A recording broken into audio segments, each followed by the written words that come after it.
Hi friends, Vinola ராஜா சமையலுக்கு உங்களை அன்போடு வரவேற்கிறேன். இன்றைக்கி ஃப்ரான்ஸில் மழை இல்லை, குளிர் ஓரளவுக்கு இருக்குது. வெயில் கொஞ்சம் வந்து வருண பகவானா ஹாய் ஃப்ரெண்ட்ஸ், வினோலா ராஜா சமையலுக்கு உங்களை அன்போடு வரவேற்கிறேன். இன்றைக்கி வெயில் இல்லை, மழையும் இல்லை, நடுத்தரமாக இருக்குது. நம்ம ஊரில் சொல்ல மாட்டாங்களா, மந்தாரமாக இருக்குன்னு, அந்த மாதிரி இருக்குது. திடீர்னு வெயில் அடிப்பார், திடீர்னு மூடிப்பார். இன்றைக்கு எங்கள் ஊரின் நிலைமை இவ்வளோ தான். இதோட என்ன சமையல் இன்றைக்கின்னு பார்க்கலாம். இன்றைக்கி பிரியாணி தான். இது வந்து ஆர்டர் கிடையாது, வீட்டுக்காக செய்யுது. நாங்கள் எப்போதும் கோழி ரெக்கை மட்டும் வாங்கி பிரியாணி செய்வோம். நான் கோழியில் முழு கோழி வாங்கி செய்யும் போது அந்த ரெக்கை இருக்குது பார்த்திங்களா, அது எல்லாருக்குமே பிடிக்கும். ஒரு கோழிக்கு 2 ரெக்கை தான்.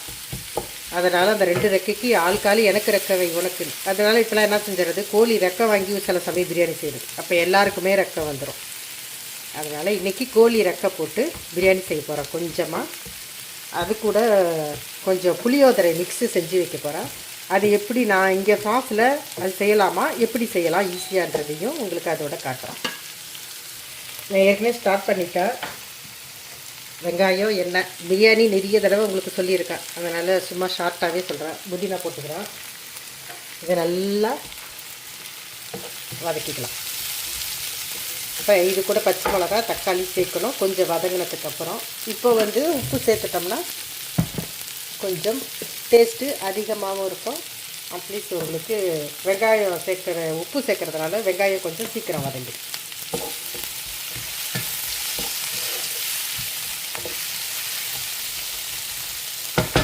இன்றைக்கி நான் பிரியாணி வந்து சீரக சம்பா அரிசியில் தான் செய்ய போகிறேன். இதுதான் அரிசி கழுவி நான் ஊற வச்சுருக்கேன். இது வந்து பாசுமதி கிடையாது, சீரக சம்பா அரிசி. இங்கே ஃப்ரான்ஸில் கிடைக்குதான்னு நினைக்காதீங்க, கிடைக்கும், ஆனால் விலை அதிகம். வீட்டுக்கு ஏதாவது ஃபங்க்ஷனுக்கு செய்கிறதுனா செய்யலாம், ஆனால் கொமாந்துக்கெலாம் செஞ்சு கொடுக்குறது கஷ்டம்.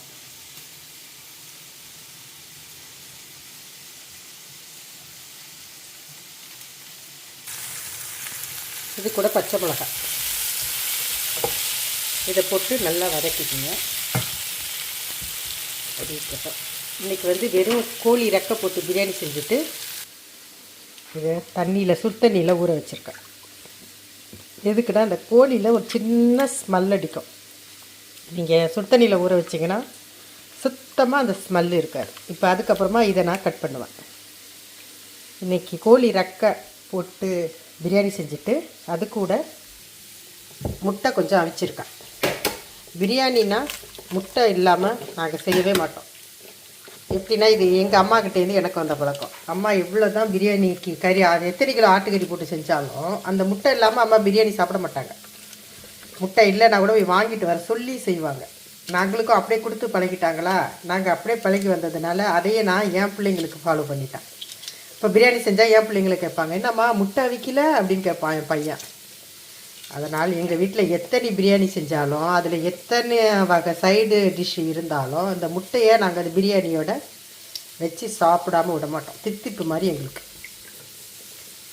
முட்டை அவிச்சிட்டு வெங்காய பச்சடி.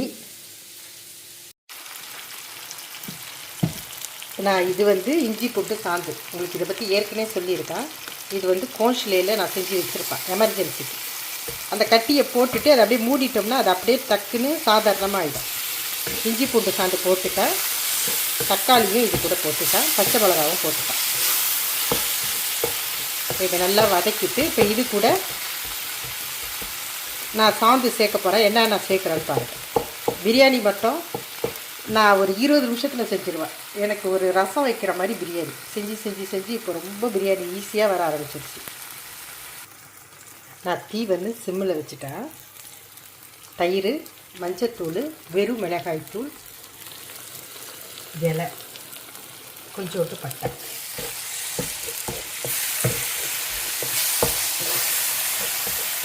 இதை நல்லா கலக்கிக்கிறேன். இது நான் வந்து எப்போதும் இது கொமாந்துக்கு செஞ்சு கொடுக்குறேன் இல்லையா, அந்த மெத்தடு கிடையாது. இந்த மெத்தடு அம்மா செய்கிற மாதிரி செய்கிறது. இது நான் கொஞ்சம் குழவாக செய்வேன். நம்ம கொமாந்துக்கு செஞ்சு கொடுக்கும்போது பொலன்னு கொடுத்தா தான் அவங்களுக்கு பிடிக்கும். அதனால் அந்த மாதிரி செஞ்சிடுறது. பிரியாணிலேயே ஒரு 10 வகை நான் செய்வேன். இந்த பிரியாணி எங்கள் அம்மா எப்படி செய்கிறாங்களோ அந்த மெத்தடில் தான் இப்போ உங்களுக்கு காட்டுறேன். இது வந்து கொஞ்சோண்டு முந்திரி கசகசா தண்ணியில் ஊற வச்சுருக்கேன். இது ஒரு 10 நிமிஷம் ஊற வச்சுட்டு அப்புறமா இதை அரைச்சி அதில் போடுவேன். ஆனால் கொமாந்து செய்கிறதுல முந்திரி போடுவேன், கசகசா போட மாட்டேன். கசகசா வந்து ஒரு மாதிரி சோறு பிசு பிசுன்னு இருக்கும். அது கொஞ்சம் குழவா இருக்கும்போது சாப்பிடும்போது, நம்ம வீட்டுக்கு சாப்பிடும்போது சூப்பராக இருக்கும். நம்ம கொமாந்துக்கு கொடுக்கும்போது அவங்களுக்கு சோறு போடும்போதே பொல பொலன்னு இருக்கணும். அதனால் அதில் நான் கசகசா சேர்க்க மாட்டேன். இப்போ இது கசகசா சேர்த்து இதை அரைக்கணும். அதுக்குள்ளே கோழியை சுத்தம் பண்ணிட்டு வந்துடலாம்.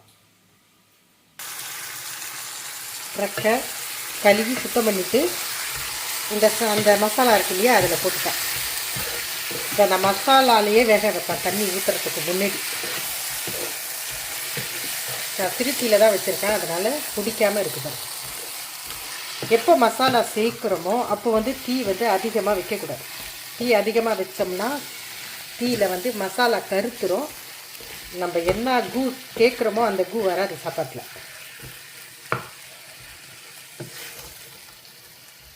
இப்போ அதுக்குள்ளே அந்த முந்திரி கசகசா ஊற வச்சுருக்கேண்ணே, அதை வந்து அரைச்சிட்டு வந்துடலாம்.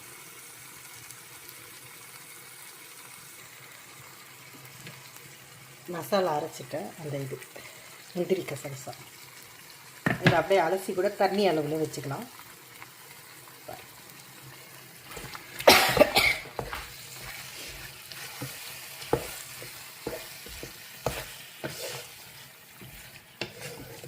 இதை அப்படியே நல்லா மிக்ஸ் பண்ணிவிட்டு இப்போ வந்து உப்பு கொஞ்சம் சேர்க்கணும்.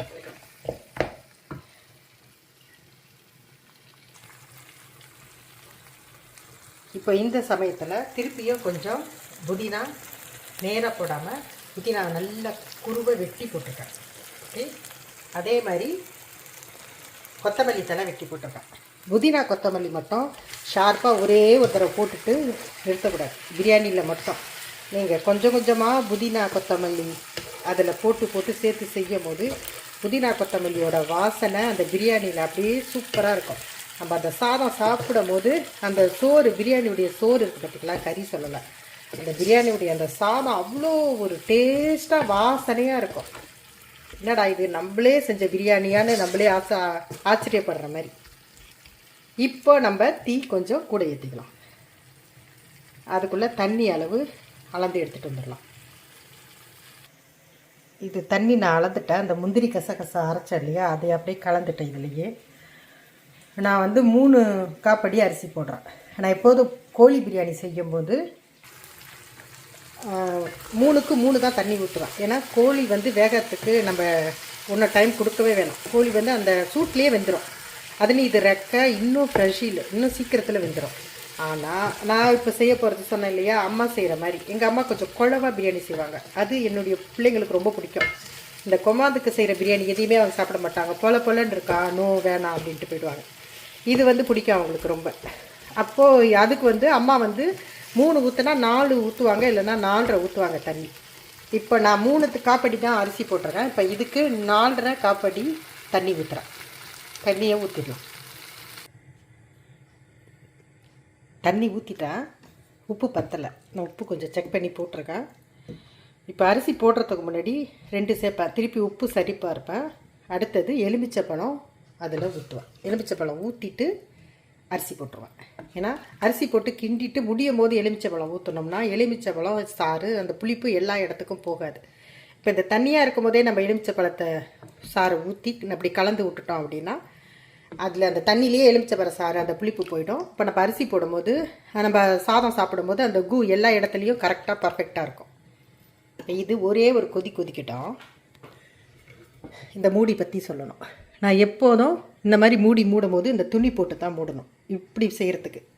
ஏன்னா நம்ம எப்போதுமே நம்ம ஒரு மூடி மூடும் போது அந்த அதுலேருந்து அடியில் வந்து அந்த வேர்வை மாதிரி தண்ணி வரும்.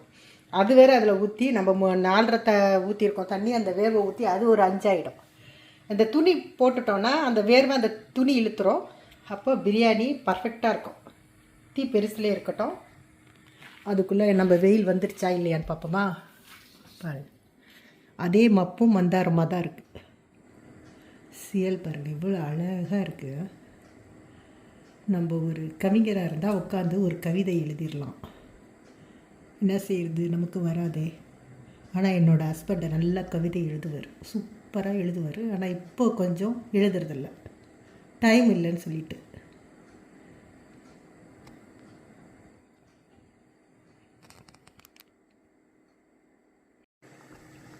பத்து நிமிஷம் ஆயிடுச்சு, கொதிச்சிட்ருக்குன்னு நினைக்கிறேன். ஆமாம், எண்ணெய் கொதிச்சு இப்படி எடுத்துக்கு வரேன். நான் எண்ணெய் மட்டும்தான் ஊற்றிருக்கேன், நெய்யெல்லாம் நான் ஊற்றலை. பிரியாணியில் இப்போதும் நெய் ரொம்ப சேர்க்க மாட்டேன். உப்பு பார்த்துட்டா உப்பு சரியாக தான் இருக்குது. கொஞ்சோண்டு எலுமிச்சை பழ சாறு. அப்போ இதை நல்லா கலந்துருங்க. அந்த எலுமிச்சை பழ சாறு எல்லா இடமும் போயிடுச்சா?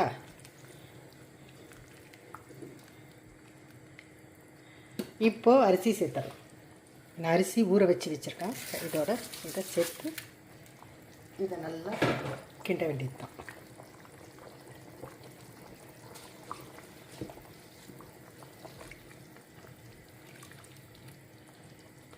இது கிண்டி ஒரு 5 நிமிஷத்தில் தம்மு போட்டுடலாம்.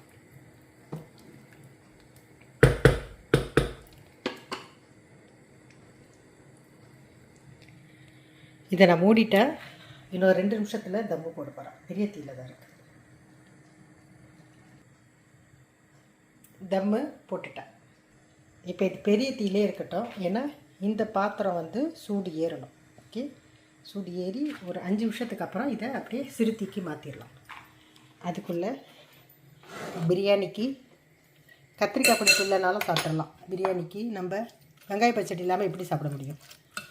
இன்றைக்கி வெங்காய பச்சடி எப்படி செஞ்சுருக்கேன்னா, வெங்காயம், கொத்தமல்லி தழை, தயிர், தேவையான அளவு உப்பு, இதில் குட்டி குட்டியாக தக்காளி கட் பண்ணி போட்டேன். எப்போது கேரட் போடுவேன், இதில் தக்காளி போட்டு சாப்பிட்டு பாருங்களா.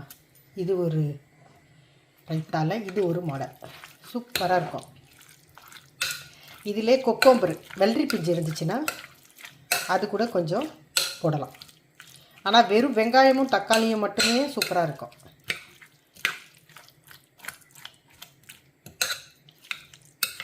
தயிர் பச்சடி முடிஞ்சிருச்சு, முட்டை முடிஞ்சிருச்சு. அடுத்து இப்போ நம்ம புளியோதரை தாளிக்கிறதுக்கு போயிடலாம். அதுக்குள்ளே பிரியாணி தம்மு வந்து பிரியாணியே முடிஞ்சிடும். ஒரே நேரம் எல்லா வேலையும் முடிச்சிடலாம். இப்போது அடுப்பை சிம்மில் வச்சிடலாம். உங்களுக்காக திறந்து காட்டுறேன். இப்போ கிண்ட வேணாம், அது அப்படியே சுண்டட்டும்.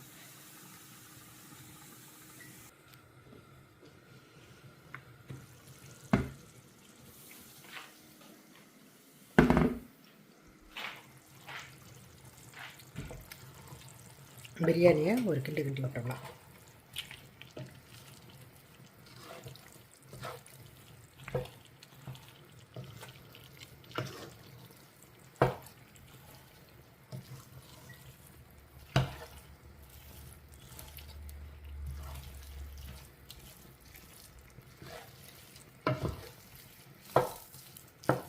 நல்லா கிண்டி விட்டுருங்க. அப்போ தான் எல்லா பக்கமும் கலந்து வரும். சோறு குழையிறதுக்கு முன்னாடியே நல்லா கிண்டிட்டோன்னா சோறு வெந்ததுக்கு அப்புறம் நம்ம ரொம்ப கிண்ட தேவையில்லை. சும்மா ஒரு பரட்டு நிறுத்திடலாம். இப்போது லேசாக கிண்டிட்டு சோறு வெந்ததுக்கு அப்புறம் நம்ம போட்டு இப்படி அப்படி கிண்டணும் அப்படின்னா சோறு குழஞ்சி போயிடும். நார்மலாக சபம் இதை மூடிடலாம். இது பக்கத்தில் உசு உசுன்னு சத்தம் கேட்குது பாருங்கள். அது என்னென்னா புளியோதரைக்கு ரெடி பண்ணிகிட்ருக்கேன். இது ஒரு அரை மணி நேரம் கழித்து நம்ம திறக்கலாம். திருப்பி எடுத்த மாதிரியே மூடிடுவோம். இப்போது எண்ணெய் நான் வந்து நல்லெண்ணெய் யூஸ் பண்ணியிருக்கேன் புளியோதரைக்கு. எண்ணெய் நல்லா காஞ்சிடுச்சு. கடலைப்பருப்பு,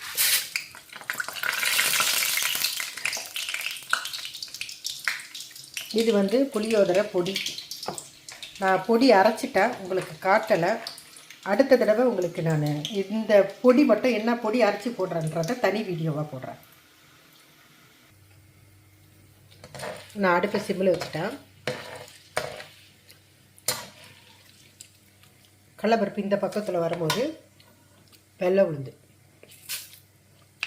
பற்றி கொஞ்சம் ஏற்றிக்கலாம். இதையும் போட்டு நல்லா கிண்டுவோம். அடுத்து வேர்க்கடலை. இந்த வேர்க்கடலை எங்கள் வீட்டில் எல்லாருக்கும் ரொம்ப பிடிக்கும். அந்த புளியோதரையில் கலந்து வரும்போது சூப்பராக இருக்கும். யாருக்கு பிடிக்குதோ இல்லை, எனக்கு ரொம்ப பிடிக்கும். என்னோடய 3வது பொண்ணுக்கும் ரொம்ப பிடிக்கும். கொஞ்சோண்டு முந்திரி, இதையும் கலந்துக்கலாம். இது கொஞ்சம் நல்லா மொறுமொறுன்னு வரட்டும். நல்லா வறுக்குதா? இப்போது கொஞ்சோண்டு நச்சரகம் போடலாம். இது போடுறதுனால போடலாம், விடுறதுனால விடலாம். இப்போ கடுகு போடுவோம். இதில் காஞ்ச மிளகா போடணும், ஆனால் காஞ்ச மிளகா இல்லை. தொத்தார் இவ்வளோ மேலே போய் வாய்க்கு வந்து செய்கிறது. அதனால் நான் காஞ்ச மிளகா போடவில்லை. இருந்தால் போடலாம், கண்டிப்பாக போடலாம். நல்லா வந்துக்கிட்டே இருக்குது. இப்போது கருவேப்பிலை இப்போ வெடிக்கும், ஏன்னா ஃப்ரீசர்லேருந்து எடுத்து நேரடியாக போடுறேன்.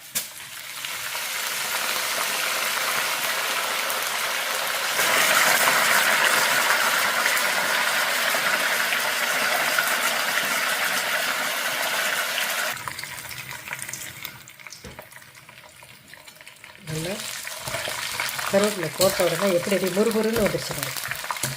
இப்போ இது கூட காஞ்ச மிளகா போட்டிருந்தோம்னா இன்னும் கலர்ஃபுல்லாக இருந்திருக்கும். இல்லை, அதனால் இல்லாததுக்கு ஒன்றும் செய்ய. அடுத்து மஞ்சத்தூள் ஒரு 3 ஸ்பூன் போடுங்க.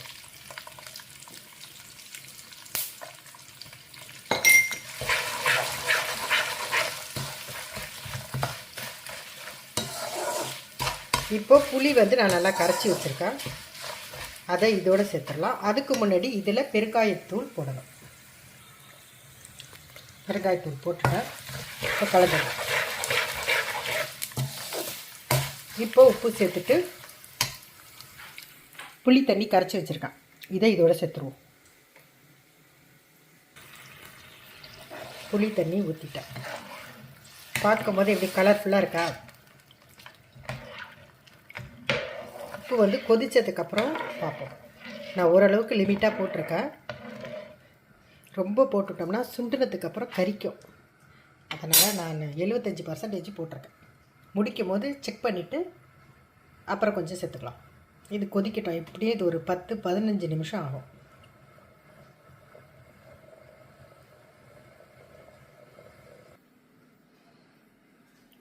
புதினா பாருங்கள், நான் ஆஞ்சி இந்த மாதிரி ஒரு டப்பாவில் போட்டு வச்சுருக்கேன். இது நான் வாங்கி ஒரு 3 வாரம் இருக்கும். ஆனால் எப்படி இருக்குது பார்த்தீங்களா, ஃப்ரெஷ்ஷாக இருக்கா? அதுதான். நீங்கள் காம்பு ஆஞ்சி டப்பாவில் போட்டு அப்படி மூடி வச்சிட்டிங்கன்னா அப்படியே இருக்கும். கொத்தமல்லியும் பாருங்கள், இதுவும் வாங்கி ஒரு 3 வாரம் இருக்கும். இது இப்போ தான் கொதி வர ஆரம்பிச்சிருக்கு. இது எப்படியும் ஒரு 1/2 மணி நேரம் ஆகும் சுண்டி வர்றதுக்கு. இவங்க வெந்துக்கிட்டே இருக்காங்க. இன்னொரு இதுவும் ஒரு 20 நிமிஷம் ஆகும். இந்த டைமில் இஞ்சி பூண்டு சாந்து அரைச்சி வச்சுட்டு வந்துடுவோம். நான் இஞ்சி பூண்டு சாந்து ரெண்டும் ஒரே அளவு எடுப்பேன். இது தோல் சீவிட்டு இப்போ இந்த அளவுக்கு இஞ்சி போட்டிருக்கேன் இல்லையா, இந்த மிக்சியுடைய அளவு பாருங்கள். இதுக்கு இந்த அளவுக்கு இஞ்சி போடுவேன். இந்த பூண்டுக்கு இந்த அளவு இஞ்சி போட்டு அரைச்சி, அதில் வந்து அரைச்சிட்டு நீங்கள் என்ன பண்ணணுன்னா அதில் ஒன்று சேர்த்து வைக்கணும். சேர்த்து கலந்து வச்சிங்கன்னா அந்த பச்சையாக மாறாமல் எப்படி அரைச்சி வச்சோமோ அதே மாதிரி இருக்கும். நான் செஞ்சு முடிச்சுட்டு உங்களுக்கு காட்டுறேன். இன்னும் கொதிச்சிக்கிட்டு தான் இருக்குது. இன்னும் சொல்லணும், அது டைம் இருக்கும், ஒரு 1/2 மணி நேரமாவது ஆகும். அப்பப்போ மட்டும் கிண்டி விடுங்க. ஏன்னா அந்த வேர்க்கடலை கடலைப்பருப்பில் அப்படியே அடியில் தங்கிடும். கிண்டாமையே விட்டுட்டிங்கன்னா அது அப்படியே பிடிச்ச மாதிரி வந்துடும். பிரியாணி இன்னும் நிறுத்தலை. இது பாருங்களேன், இந்த எண்ணெய் முடிச்சிருச்சு. 5 லிட்டர் எண்ணெய். அது என்ன தான் சொட்டினாலும் அது கடைசியில் கொஞ்சோண்டு இருக்கும். அது நீங்கள் இந்த மாதிரி டெக்னிக்காக இதில் போட்டு இப்படி சாய்ச்சிட்டிங்கன்னா என்ன தான் ஒரு சொட்டு இருந்தாலும் கடைசி சொட்டு வரைக்கும் அதில் ஊற்றிடும். இப்போ எடுத்து நம்ம குப்பையில் போட்டுடலாம். இங்கே ஃப்ரான்ஸை பொறுத்த வரைக்கும் குப்பையில் போடுறோம்ல, அது வந்து பிளாஸ்டிக்லாம் தனியாக போடணும். இந்த வெங்காயம் மற்ற ஜாமான் சமைக்கிறோம் போகிறோம்ல, அந்த ஜாமானுங்கெல்லாம் தனியாக ஒரு இதில் போடணும். நம்ம ஜர்தாவில் வந்து செடியெல்லாம் வெட்டுறோம் கொள்கிறோம்ல, அந்த சத்தை இருக்குல்ல, அதெல்லாம் தனியாக போடணும். கலந்து போடவே கூடாது. ஸ்ட்ரிக்டாக வந்து இங்கே வந்து ஆந்தரத்தி அது வந்து தப்பு. அப்படி கலந்து இப்போது நீங்கள் வீட்டு குப்பை பிளாஸ்டிக்கு அந்த ஜர்தாவில் தோட்டத்தில் செய்கிறது அதோடைய அந்த சத்தகத்தை எல்லாத்தையும் சேர்த்து போட்டோன்னா உடனே ஃபைன் போட்டுருவாங்க. அதனால் எல்லாருக்குமே அதை ஃபைன் போடுவாங்கன்றது பயத்தால் நாங்கள் கரெக்டாக அதை ஃபாலோ பண்ணுறோம். அது மாதிரி நம்ம ஊர்லேயும் செய்யணும். தப்பாக போட்டாங்கன்னா எந்த வீட்டில் போடுறாங்களோ அவங்களுக்கு ஃபைன் போடணும். அப்போது அவங்க அடுத்த தடவை அந்த ஃபைனுக்கு பயந்துக்கிட்டே அதை கரெக்டாக செய்வாங்க. கொஞ்சம் கொஞ்சமாக திருத்தினா ஒரு 20-30 வருஷம் கழித்து ஓரளவுக்காச்சும் ஜனங்க வந்து அந்த மூத்தாளித்தைக்கு மாறி வருவாங்க. பிள்ளைங்க வந்துட்டாங்க, மணி அடிக்குது, போய் பார்ப்பேன். பிள்ளைங்க வந்துட்டாங்க, அவங்களுக்கு அடுத்து சாப்பாடு.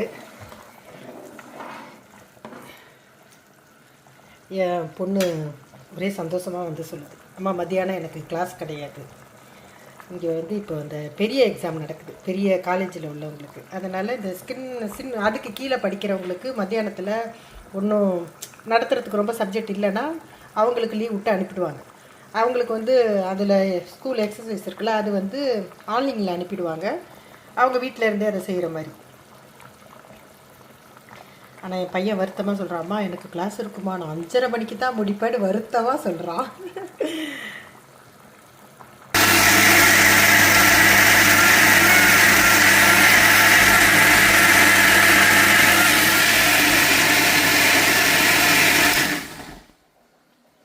இப்போ இதை நான் உங்களுக்கு காட்டுறேன் பாருங்க.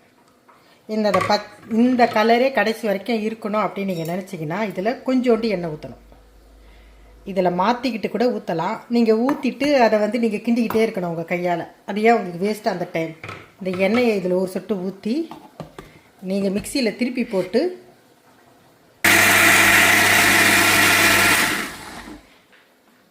இப்படி ஒரு சுற்று விட்டு எடுத்து அப்புறமா நீங்கள் நேரடியாக எதில் ஃப்ரிட்ஜில் வைக்க போகிறீங்களோ அந்த பாத்திரத்துக்கு மாற்றிடலாம். அப்போ ஒரே நேரம் உங்களுக்கு டைம் வேஸ்ட்டு கிடையாது, கிண்டுற டைம் குறையும். இந்த மிக்ஸி நான் மார்க்கு சொல்ல விரும்பல. இந்த மிக்ஸி வந்து சூப்பராக இருக்குது. நான் போன தடவை வந்தப்போ வாங்கிட்டு வந்தேன். நான் எப்போதுமே இந்தியாவில் ஒரு பொருள் வாங்குறேன்னா எனக்கு ஒரு அண்ணன் ஈரோட்டில் இருக்காங்க, அவங்கக்கிட்ட தான் நான் கேட்பேன் எப்படி இது வாங்கலாம் என்னன்னு. செத்த நேரத்தில் எல்லாத்தையும் விசாரிப்பாங்க. விசாரிச்சுட்டு சொல்லிவிடுவாங்க இது நல்லா இருக்குது, இது நல்லா இல்லை, இது ப்ராடக்ட்டு பரவாயில்ல, பார்க்கலாம் கொள்ளலாம். அவ்வளோ ஒரு பர்ஃபெக்டாக சொல்லுவாங்க. எனக்கு அந்த பொருளை விட அவங்க சொல்கிறதுல அது அந்த அளவுக்கு எனக்கு ஒரு நம்பிக்கை, அவங்க கரெக்டாக சொல்லுவாங்க அப்படின்னு. அவங்க சொன்னதில் ஒரு பெஸ்ட்டு என்னென்னா, இங்கே பாருங்களா, இதை காட்டும் போதே உங்களுக்கு இந்தியாவில் உள்ளவங்களுக்கு இது என்ன மார்க்குன்னு தெரியும். இதை நீங்கள் இப்போ என்ன ஆன் பண்ணாலும் இது ஓடாது. இதில் இப்படி அழுத்தி இப்படி லாக் ஆகுது பார்த்தீங்களா, இந்த லாக் ஆகும்போது தான் ஆன் ஆகும். சப்போஸ் நீங்கள் பேசிக்கிட்டே மூடி போட மறந்துட்டீங்க, அதுலேயே இருக்குன்னா வேறு மிக்ஸினா சும்மா அப்படியே டக்குன்னு அடிச்சுக்கிட்டு போயிடும். எல்லா இடமும் உங்களுக்கு சுத்தம் பண்ணுற மாதிரி ஆகிடும். இந்த லாக்கு ஆனால் தான் உங்களுக்கு அது வேலை செய்யும்.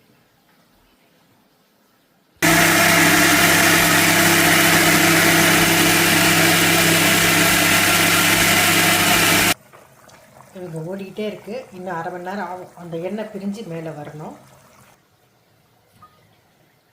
என்னோட இஞ்சி பூண்டு சாந்து ரெடி ஆயிடுச்சு. இதை மூடி வச்சிடலாம். இந்த மிக்ஸி கழுவி வச்சுருக்கேன். இதை நார்மலாக கழுவி ஊற்றிடுவீங்க முக்கால்வாசி பேர். நான் இந்த தண்ணியே ஊற்ற மாட்டேன், வச்சுப்பேன். இன்றைக்கி சமையல் முடிஞ்சிருச்சு. சமையல் முடியலன்னா அதோட கலந்துருவேன். சமையல் முடிஞ்சதுனால இதை நாளைக்கு என்ன சமையல் செய்கிறேனோ அதோட கலந்துருவேன். அதனால் இதை அப்படியே தூக்கி ஃப்ரிட்ஜில் வச்சுருவேன். டெக்னிக். இப்போது பிரியாணி பார்த்துடலாம். 1000 தான் இருந்தாலும் அந்த சீரக சம்பாவில் பிரியாணி செஞ்சால் அதோட வாசனையே தனி தான். அப்படி திறக்கும் போதே அப்படியே வாசனை தூக்குது.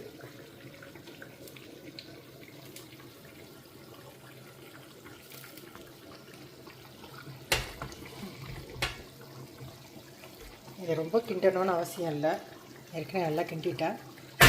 போல ஆயிடுச்சு. நேரடியாக சர்வ் பண்ண வேண்டியதான். எங்கள் வீட்டில் கோழி ரெக்கை போட்டு சீரக சம்பா பிரியாணி. வாங்க சாப்பிடலாம்.